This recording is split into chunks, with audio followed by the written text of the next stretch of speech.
Hi everyone. Today we are going to see the topic income from capital gain.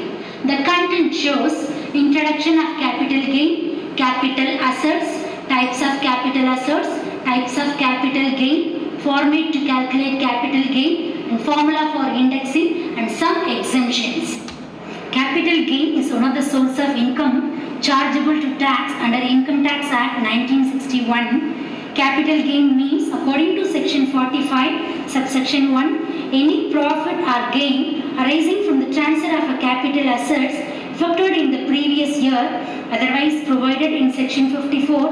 It tells about exemption, which we discuss later.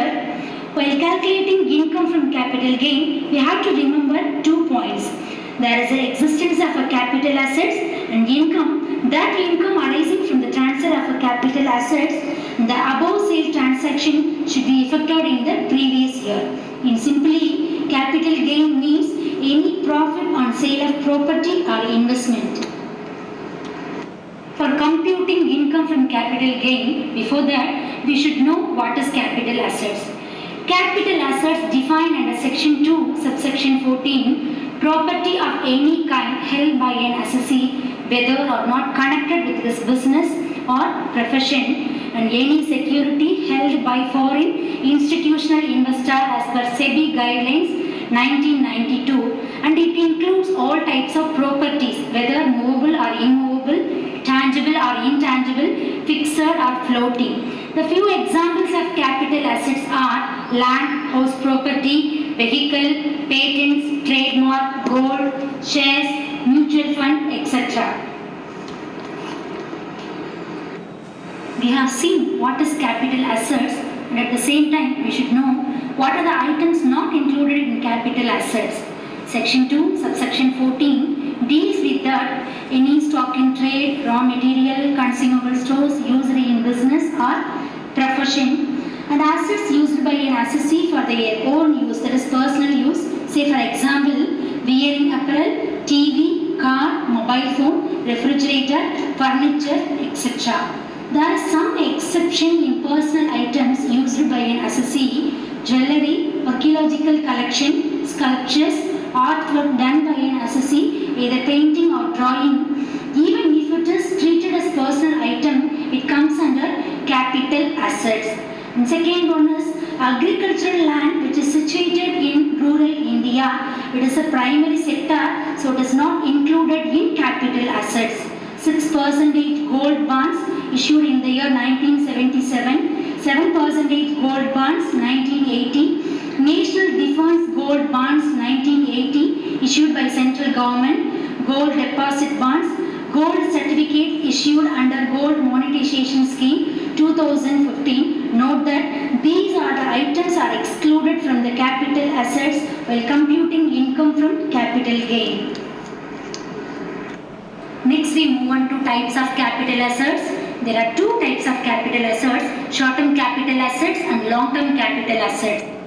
Here, short-term capital assets defined under section 2, subsection 42A, the assets which is held by an assessee for not more than 36 months immediately preceding the date of its transfer, that is, the assets held by an assessee for less than 36 months from the date of purchase until the assets are sold. Now, there are two exceptions to this rule.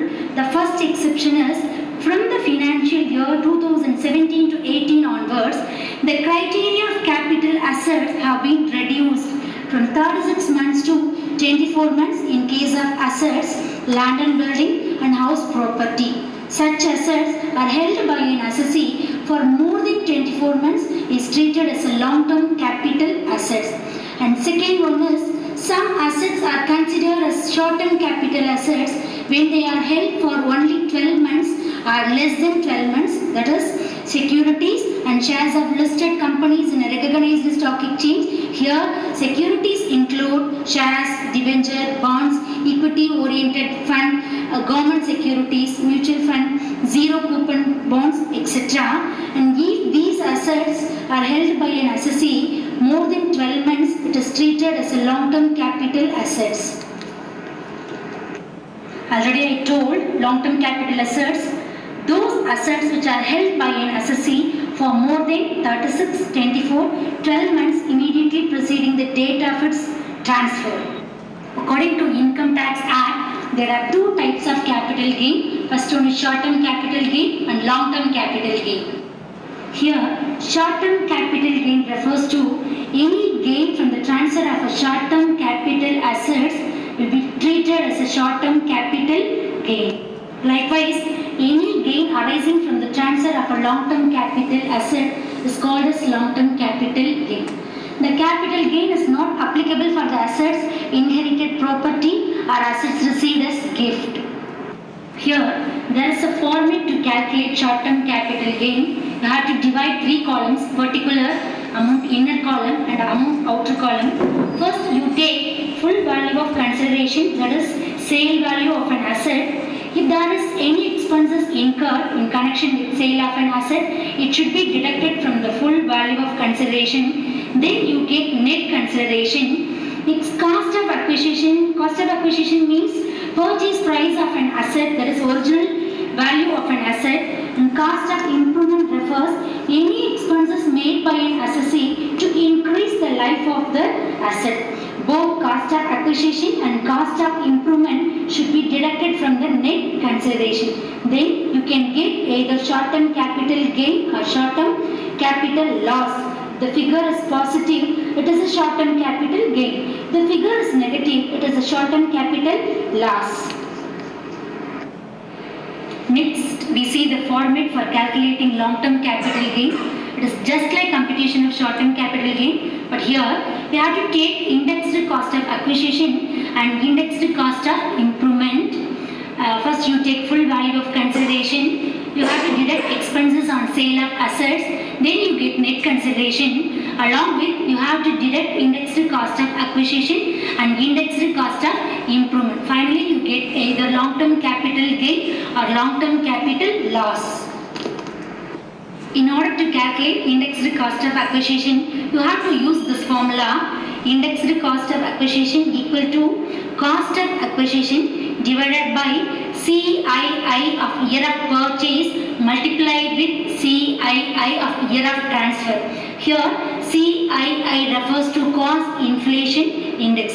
Similarly, indexed cost of improvement also calculated. Instead of cost of acquisition, you have to take cost of improvement divided by CII of year of improvement multiplied with CII of year of transfer. Till now, we have discussed about capital assets, types of capital assets, and how to calculate capital gain. And one thing you have to remember, indexing is done only for long-term capital assets. And next, we move on to exemption. This is the last theory part under income from capital gain. Capital gain arising on transfer of certain capital assets has been exempted from tax. So these exemptions can be classified into two categories. First one is capital gain exempted under section 10 and second one is capital gain exempted under section 54. Capital gain exempted under section 10 is income from sale of shares, deals with section 10 subsection 36. Any income arising from the transfer of long-term capital assets being an eligible equity shares in a company purchased after 1/3/2003 and before 1/3/2004 and held for a period of 12 months or more is fully exempted from tax. Capital gain on compulsory acquisition of urban agricultural land covered under section 10 subsection 37. Income from the transfer of an undertaking engaged in the business of generation, transmission or distribution of power. These are the service sector. The gain received from this is fully exempted from tax under section 10 subsection 40. Next we see capital gain exempted under section 54. It deals about only long-term capital gain. So what is long-term capital gain? Already we discussed that if any profit we receive from the transfer of a long-term capital assets. Based on the period of holding of an asset, we will decide whether it is a long-term capital assets or short-term capital assets. These points and all already we discussed. Here we are going to discuss only exemptions. The first exemption is Section 54, reveals that transfer of long-term residential house property and the same should be reinvested in residential house property. That capital gain should be exempted from tax. The second one is any gain received from transfer of self-cultivated agricultural land which is situated in urban area, it covered under Section 54B. And next exemption is gain from compulsory acquisition of land and building. So what is compulsory acquisition? Any land and building owned by the industry undertaken by the government for the development of infrastructure of our country.